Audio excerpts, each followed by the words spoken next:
Among the worst massacres to ever take place in New Zealand is still the one that David Malcolm Gray's Aramoana slaughter unleashed. Furthermore, the reason for his horrible deeds remains a complete mystery. Today we'll be investigating David Malcolm Gray's case, also known as the Aramoana Massacre of 1990.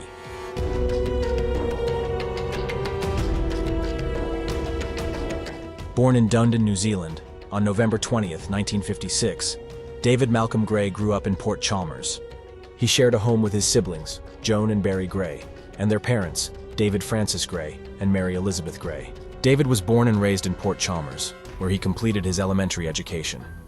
Later in his teenage years, he moved to a high school close to Otago County. His mother was a proficient machinist, while his father worked for a company that produced goods. Relatives who were in high school with David remember him as a quiet, reticent adolescent who wasn't really a threat. Because he didn't have any friends, he stayed quiet in class and avoided mingling with other kids. David was an ordinary student who earned average grades in his academic career. Following his high school graduation, he did not attend college. His only known employment was working as a farmhand for a while.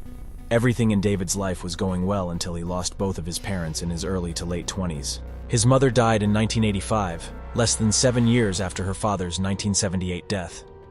David moved from his hometown of Port Chalmers to the family holiday house in Aramoana because he was closest to his mother, and her passing had a significant negative effect on his mental state. According to reports, he was always a recluse, but the death of his mother made him even more reclusive and alienated from other people and his family. The only person he truly connected with was his mother. People perceived him as extremely suspicious of others and paranoid, a mental illness that grew worse and peaked over time. During his time at Aramoana, David appeared to have a tranquil life, going only to the far-off Galaxy Books and Records bookstore. The bookstore owner knew David for many years because he was a regular customer. He had a reputation for reading a wide range of military literature and had a special affection for Soldier of Fortune magazine. He would spend hours reading through this military literature while seated at the store, and it's likely that he had thoughts of executing some of the mission scenarios. Over the years, he had small run-ins with the law, and he once threatened employees at the Galaxy bookstore in January 1990 with a shotgun. The next month, Bill Brosnan, the bookstore's owner, received a trespass order against him, which barred him from ever going back to the establishment. David's actions belied his reputation, but he was both a dog lover and an animal lover in general, and this would be the spark that ignited the flame. On November 13, 1990, David got into a fight with Gary Holden, his neighbor next door, over Holden's dog. It turns out that Holden was a negligent dog owner because his pets kept dying, and David seemed to have an issue with them. After a verbal altercation with David on that fateful day, Holden's reaction sparked the deadliest slaughter in the nation's history. At 7:30 p.m., David entered Holden's home and took 2 semi-automatic weapons after receiving a less than favorable response from him. Shortly later, he returned outside and repeatedly shot his neighbor Gary in the chest, point blank. David approached Gary and fired a single bullet to the head while he lay on the ground, drowning in his own blood. By now, the neighbors had heard the commotion and emerged from their houses to investigate the source of the disturbance. Gary's girlfriend, Rua, and Gary's daughters, Jasmine and Chiquita, were all outside when David shot their father. With both weapons in hand, David pursued the girls as they fled into their house while shouting. He swiftly located Chiquita, one of the females, hiding in the living room, and used the sporting rifle to shoot her twice, once in the arm and once in the abdomen. David started looking for the other 2 girls, believing she was dead, and sure enough, he discovered them. He then shot them both to death. Surprisingly, Chiquita survived both gunshot wounds somewhere in the house and rushed outside, straight past her father's lifeless body, to the nearby home of her father's girlfriend, Bryson. Later, in an interview, Chiquita recounted that she had experienced a strong adrenaline rush that put her body into survival mode rather than feeling afraid. David, in the meantime, killed both of the girls inside Gary's house by setting it on fire. Thinking both daughters were still alive, Bryson jumped into her van and drove to the flaming house with a wounded Chiquita. David fired at the van containing the 2 of them before turning his focus to a utility van with several people who had stopped to assist after spotting the blazing house. Vanessa Percy was his 3rd victim. She saw him with the pistols and tried to flee, but he shot her in the back several times. She succumbed to her injuries shortly after. David looked at Dion, Leo, and Stacy, 3 small children who were on their way home from a fishing excursion with their father. Both youngsters died instantly from the gunshot. Fortunately, Stacy, the tiny child, survived despite taking a bullet to the stomach. In addition, David killed Ross Percy, the children's father, in 1 shot, shooting him in the head at close range. Overcome with his need for blood, David started knocking on doors. In the process, he broke into the houses of elderly locals Vic Crimp and Tim Jameson and shot each of them several times. He then shot young James Dixon, who was on the streets looking for his dog when he unintentionally ran into David. Eva Dixon, James's mother, and Chris Cole, a neighbor, emerged from their houses to investigate the situation. The gunshot barely slightly hurt Cole, who was at the street phone booth at the time, as she was contacting the police. Eva Dixon saw what had happened and quickly sought cover, but she was unable to flee because she had just undergone hip replacement surgery and was dependent on assistance for mobility. This courageous elderly woman crawled into a ditch and dialed 911. Once she received confirmation, she returned to the injured neighbor and informed him that the police were on their way. Sadly, Cole passed away in the hospital from his wounds. Eva Dixon would go on to win the George Medal for bravery in recognition of her courage and bold future. Constable Russell Anderson of the local fire department was the first responder to arrive at the incident. However, none of the other firefighters were carrying a weapon, as is customary for New Zealand police officers. They didn't start closing in on the neighborhood until Sergeant Stuart Guthrie, the senior officer at the Port Chalmers police station, showed up armed. Sergeant Guthrie was familiar with David from his frequent trips to the police station following fights. Since darkness was descending, neither of the two officers had much time, so they headed over to David's house, with Sergeant Guthrie covering the rear and Officer Anderson covering the front. Detective Paul Knox and his two constables arrived at David's house a little while later and joined the other officers already there. Officer Anderson observed David entering and exiting the house.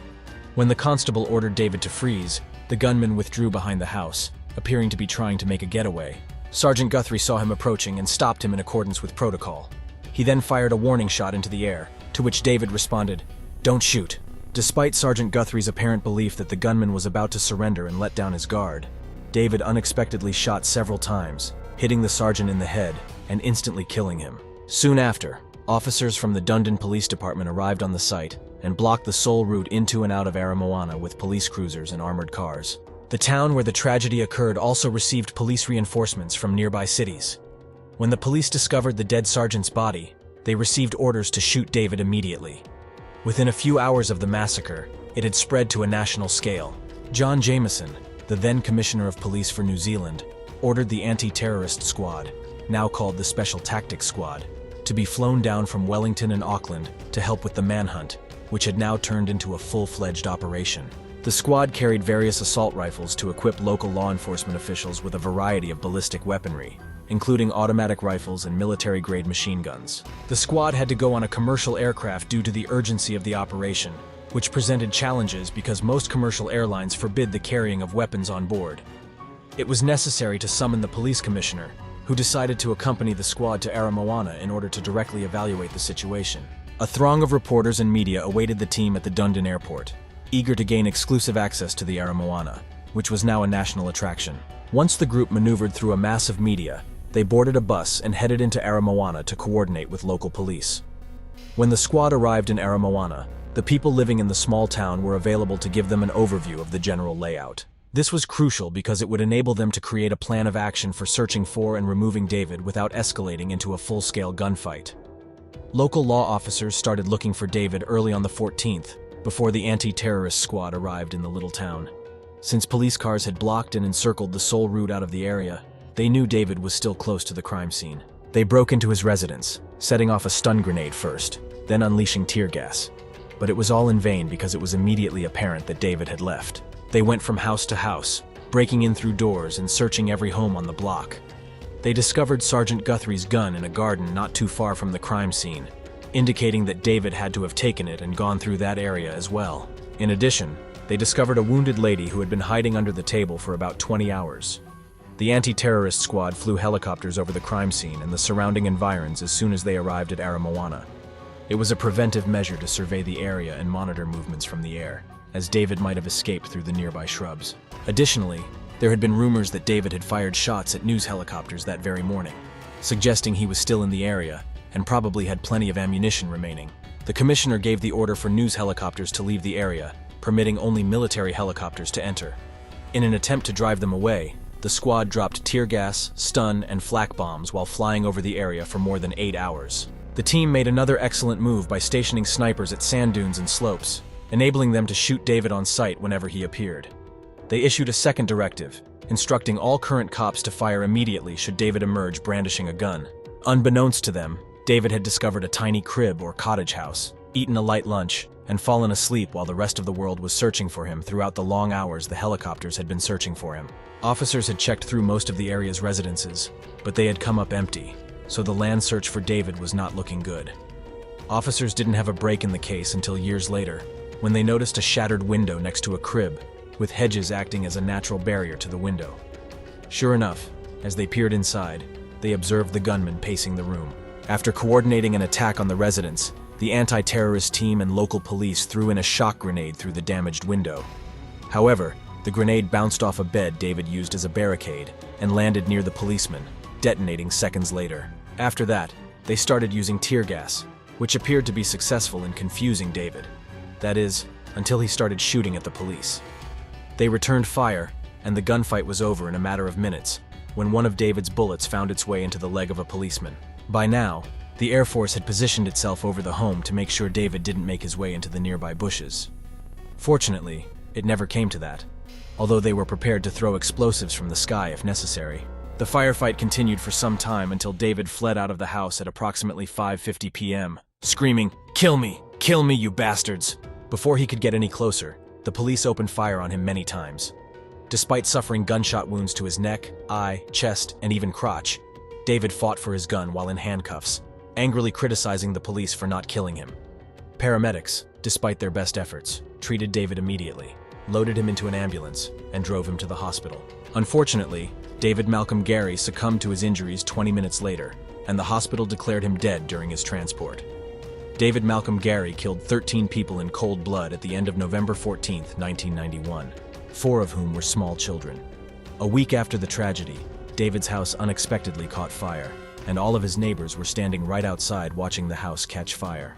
A fire investigation concluded that there were unexplained circumstances behind the fire. Only 2 other similar mindless killings have ever surpassed the massacre, making it one of New Zealand's deadliest, even to this day. That was David Malcolm Gray's case.